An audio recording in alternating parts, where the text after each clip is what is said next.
Pwede mo gantuhin, oh. Ha? Pag goalkeeper ka, dapat pwede mo ganunin, oh.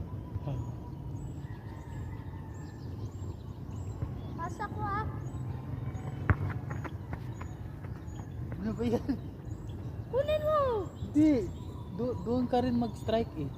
Inis ko pa. Pwede ka doon ka pa side B. Kailangan side, center, at saka upper. Yung strike mo, pwede ka mag-strike dyan. Kahit sa kagilid.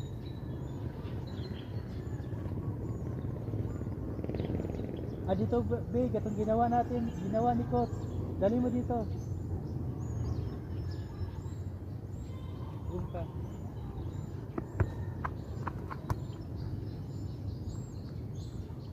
Doon ka muna sa center.